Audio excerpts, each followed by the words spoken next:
नमस्कार दोस्तों। मैं आचार्य निम्मी अरोड़ा आप सभी का बहुत बहुत स्वागत करती हूँ। और नवरात्रि आज चौथा नवरात्र है और माता रानी की कृपा, माँ कूष्मांडा की कृपा आप सब पर बनी रहे।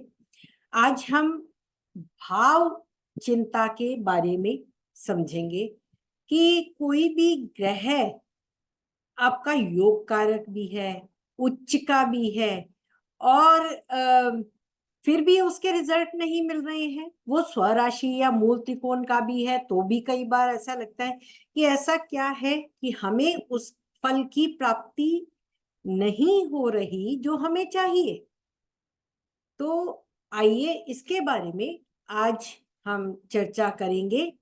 अपने भाव चिंता, ये फल दीपिका के विशेष सूत्र के द्वारा मैं आपको बताने जा रही हूं कि कोई भी ग्रह उच्च राशि, मित्र राशि या स्वराशि में भी होके या योग कारक भी होता है तो कोई शुभ फल क्यों नहीं देता, उसके क्या कारण है कि आपको उनके पूरे रिजल्ट नहीं मिलते। हम जब बहुत बार कोई योग बताते हैं तो आप लोगों की कुंडली में होते हैं वो योग, फिर भी नहीं रिजल्ट आता। तो उसके बारे में जानेंगे ऐसा क्यों है। जो ग्रह भाव मध्य के बिंदु के जितना पास होता है वो उतना ही ज्यादा उस भाव का फल दे पाता है। और कोई ग्रह यदि भाव के प्रथम प्रारंभ बिंदु के पास हो तो वो पिछले भाव का फल भी देता है, और भाव के अंत बिंदु के पास हो तो अगले भाव का फल भी देता है। लेकिन ये हमने पढ़ा तो है, लेकिन फिर भी ऐसा नहीं होता क्योंकि भाव संधि में जो ग्रह हो, भाव संधि जो ग्रह 1 डिग्री 0 डिग्री के होते हैं और वो अभी किसी राशि में प्रवेश किया है तो वो केवल बॉर्डर लाइन पे है। वो उस भाव में भी नहीं है, उस भाव में भी नहीं है, जो आगे वाला है उसमें भी पूरी तरह से नहीं आया है, इसलिए वो अपने पूर्ण फल नहीं दे पाता। इसके लिए मुझे बहुत से ज्योतिष जो विद्वान हैं वो मैं जानती हूँ भाव चलित की बात करते हैं। जब हम भाव चलित की बात करते हैं तो हमें आगे क्या देखना है, षडबल में क्या वो ग्रह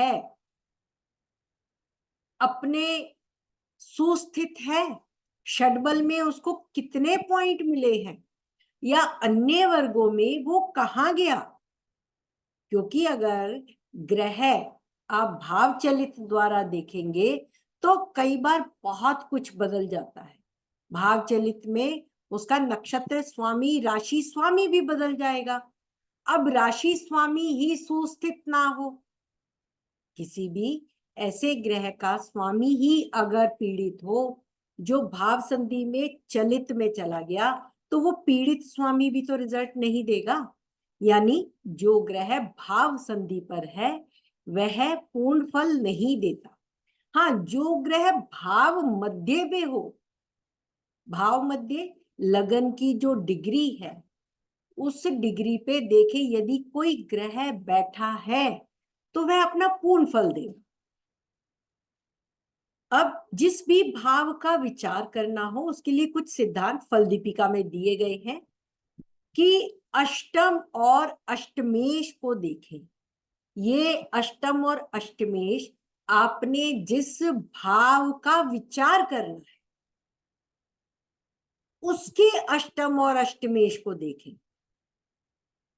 उस भाव से अष्टम भाव और अष्टमेश को देखें, उनकी क्या स्थिति है।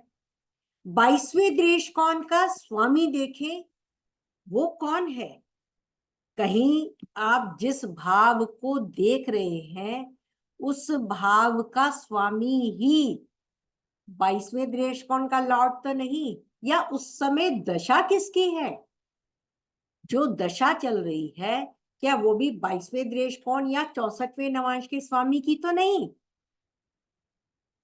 और अन्य वर्गों में भी उस भाव के स्वामी या 6, 8, 12 भाव में बैठे ग्रहों के स्वामी का आकलन करें। अगर षडबल में वह अपनी उच्च राशि में होकर बली हो, परंतु भाव संधि पर हो, तब ग्रह अपने शुभ फल देने में असमर्थ हो जाता है। जिस भाव पर शुभ ग्रहों की दृष्टि हो, जो भाव का स्वामी अपने स्वामी से दृष्ट हो, और जिस भाव में स्वराशि के ग्रह हो, तो वो भाव बली हो जाता है, शुभ फल देता है। फिर भी यदि भाव का स्वामी शत्रु राशि में हो, 22वें दृष्टिकोण 64वें नवांश में हो, और षडबल में भी वह कम अंक दिए हो, षडबल में भी बली ना हो, तो वो अपना पूर्ण फल देने में सक्षम नहीं होता है। त्रिक और त्रिषडाया के स्वामी के साथ हो तो और भी आपको काम में अड़ंगे लगते हैं। भावेश के नैसर्गिक शत्रु देखें, वो कौन से हैं, और भाव मध्य में स्थित ग्रह जो होते हैं वो अपना शुभ फल दे सकते हैं। जैसा कि मैंने कहा, लगन की डिग्री के पास जो ग्रह जितना लगन की डिग्री के पास होगा, वो उतना ही अधिक शुभ फल अपने भाव के देगा। भाव संधि में स्थित ग्रह अपने अशुभ फल दे सकते हैं जिस भाव में वो स्थित है। आप एक उदाहरण देखिए। हम उदाहरण में मित्र और शत्रु, नैसर्गिक मित्र और शत्रु का संबंध देखें। यदि हमें पंचम भाव का विचार करना है, किसी की एजुकेशन को देखना है, तो एजुकेशन भाव का स्वामी सूर्य है, मित्र राशि में है। अब इस भाव का स्वामी से संबंध नहीं है, फिर भी वो अपने से केंद्र में गया, इस भाव से पंचम से केंद्र में गया। गुरु से दृष्ट है, गुरु मित्र है, और दशा मान लो शनि की है, तो शनि की दशा में पंचम भाव के शुभ फल नहीं मिलेंगे, पढ़ाई में कुछ अड़ंगा लगेगा, रुकावट आएगी, क्योंकि शनि सूर्य का मित्र भी नहीं है। शनि नीच राशि में बैठा है, शत्रु राशि समराशि। शनि सूर्य से भी मित्रता भी नहीं रखता, और 6-8 में भी। शनि से सूर्य पंचमेश अष्टम में है, तो वो पढ़ाई में रुकावट देगा। वहीं अगर बृहस्पति की दशा है, तो बृहस्पति, हालांकि बृहस्पति से पंचमेश 12वें भाव में है, फिर भी शुभता गुरु अपनी दशा में पंचम भाव से संबंधित, शिक्षा से संबंधित दे देगा, क्योंकि वह उसके मित्र की राशि है, त्रिकोण की राशि है, त्रिकोण में बैठा है, और बली त्रिकोण में बैठकर स्वराशि का होकर वह पढ़ाई में रुकावट नहीं आने देगा, पढ़ाई के लिए शुभता दे देगा, संतान के लिए भी शुभता दे देगा, रुकावट नहीं आने देगा। यानी पंचम भाव से संबंधित सभी फल गुरु की दशा में अच्छे मिलेंगे, लेकिन शनि की दशा में रुकावट। ऐसे ही आप किसी भी भाव का फल देखना हो तो वहां से 6, 8, 12 के देखें। अगर तो पंचम भाव से छठे भाव का स्वामी शनि है, मित्र भी नहीं है, तो शनि की दशा तो नहीं देगी अच्छा रिजल्ट। और पंचम से अष्टम में, हालांकि 12वां अष्टम भाव पंचम से वो कुंडली का 12वां भाव है और वो गुरु है, लेकिन फिर भी गुरु की दशा में उसके रिजल्ट अच्छे मिल जाए। ये एक चार्ट है उदाहरण के लिए, जो क्वेरी थी कि why this person is unstable by professionally. अब हम प्रोफेशन के लिए प्रश्न है, तो भाव चिंता कौन सी है? 10th house. हम दशम भाव को देखेंगे। दशम भाव में सबसे पहले हम देखेंगे लग्नेश कहाँ गया।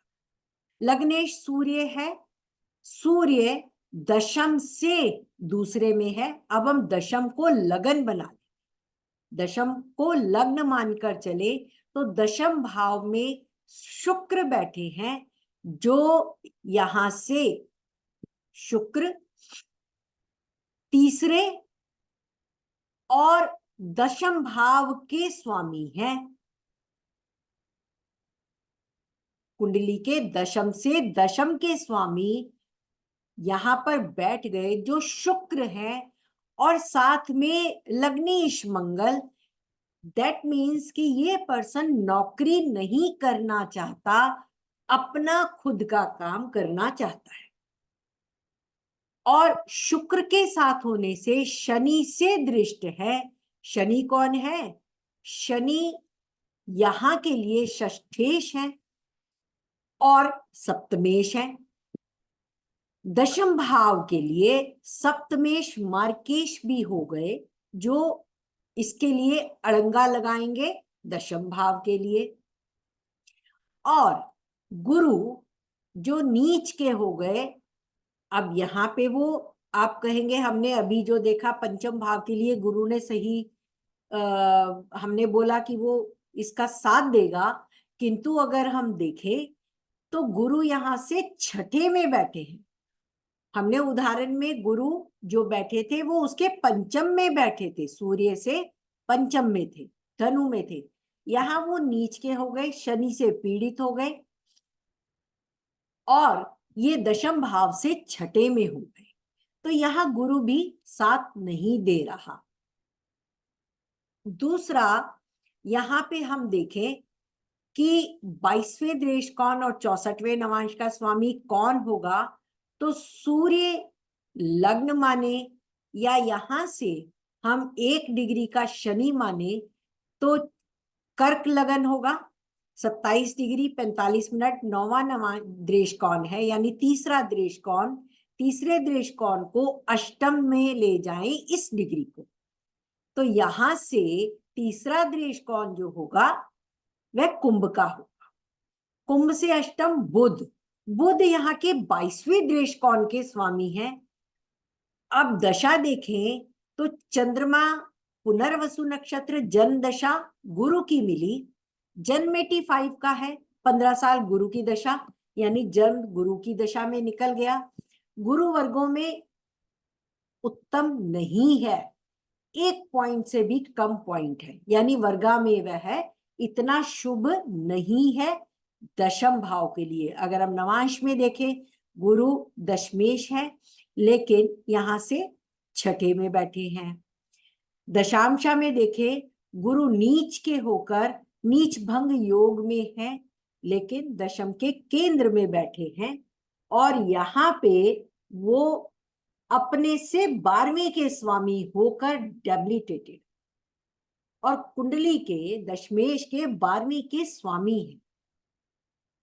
उनकी मीन राशि, कर्म से तीसरा भाव मंगल केतु, यानी एजुकेशन भी अच्छी नहीं रही होगी, क्योंकि जुपिटर षडबल में उसमें सबसे कम पॉइंट मिले हैं, बली नहीं है। उसके बाद शनि की दशा आई। शनि को 1.05 नंबर मिले हैं, नॉट बैड, औरों से अच्छे हैं, थोड़ा सा एवरेज में ऊपर है।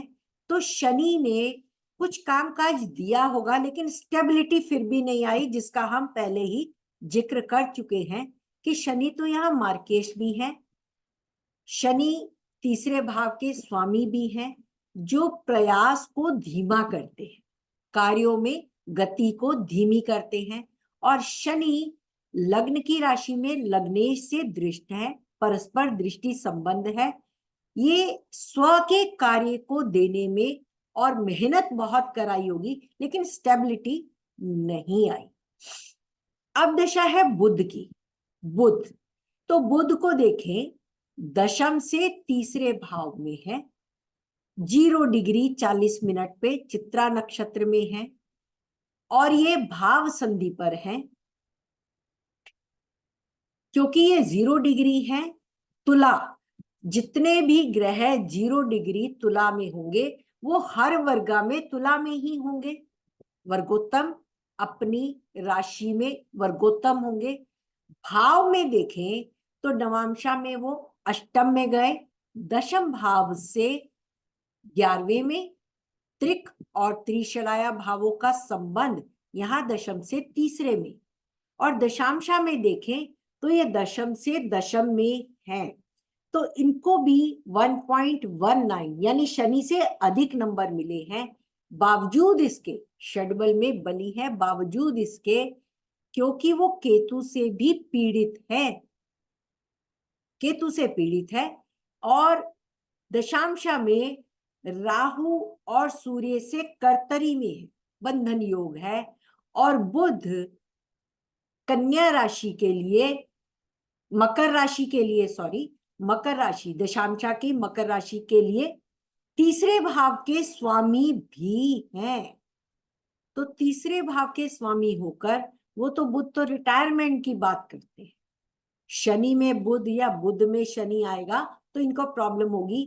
अभी बुध की दशा, बुध में केतु चल रहा है। केतु यहां देखे बुध से, बुध के साथ ही है, पीड़ा दे रहा है। और अगर हम केतु को यहां पर देखें नवांशा में, तो ये केतु दशम भाव से तीसरे भाव में है। यहां पर हम दशम भाव से देखें, फिर से केतु तीसरे भाव में है। केतु की दशा में इन्हें कोई सफलता नहीं मिली, जॉब छूट गई। अब चल रही है मरकरी में वीनस। वीनस को षडबल में बहुत अच्छे नंबर मिले हैं। वीनस दशम से दशम के लॉर्ड हैं और यहाँ पर दशम भाव में बैठे हैं। ये इस दशा में इन्हें धन लाभ दे सकते हैं। नवांशा में देखें वो फिर से मंगल के साथ स्थित हैं। मंगल कुंडली के लग्नेश हैं और यहाँ दशम में मित्र राशि में। तो मंगल बुध, मंगल शुक्र, मंगल सूर्य, मंगल चंद्र से कुछ काम बनने का योग बनता है। अब अगर एक और इसमें देखूं तो जब मंगल और शुक्र दशम भाव पे हो, शनि से दृष्ट हो, तो यह एक ऐसा योग बनाता है जो व्यक्ति को कार्यस्थल पर भी ऐश्वर्य की इच्छा दे देता है, जिसके कारण से व्यक्ति अपने माइंड को वर्क पर स्टेबल नहीं कर पाता है। इसलिए भी कार्य करने में उसे प्रॉब्लम आती है। और अगर हम देखें तो यहाँ पर भी मंगल जो है, या दशमेश सूर्य को भी देखें भाव चिंता में, तो दशमेश को अगर हम देखें तो दशांशा में सूर्य अष्टम में है, मित्र राशि में है। नवांशा में सूर्य मित्र राशि चंद्रमा के और शनि के साथ है, चंद्रमा की राशि में है। और शनि यहाँ चंद्रमा को देखकर मन को पीड़ा दे रहा है। यह अनस्टेबल माइंड देता है। यदि शनि चंद्रमा से संबंध रख रहा है, शनि शुक्र से संबंध रख रहा है, दशम भाव से संबंध रख रहा है और साथ में शुक्र है, तो व्यक्ति ऐश्वर्य की ओर अधिक इच्छा रखता है। फिर भी शुक्र की दशा में इन्हें अब जो 2023 से चल रही है, आगे उम्मीद करती हूँ इन्हें अच्छा स्टेबल मिलेगा। आशा करती हूँ आपको ये वीडियो पसंद आएगा। यदि आपको ये कॉन्सेप्ट समझ आए, इसके लिए अभी मैं और भी कॉन्सेप्ट लेकर आऊंगी कि दशम भाव को हम कैसे देखें, दशम भाव के लिए हम क्या क्या विचार कर सकते हैं और ऐसे क्या उपाय करें जिससे हमें इस कार्य में सफलता मिले। तो आशा करती हूँ आपको वीडियो पसंद आएगा। आप अपने सुझाव देते रहिए और मेरा साथ, मेरा हौसला बढ़ाते रहिए। Thank you so much.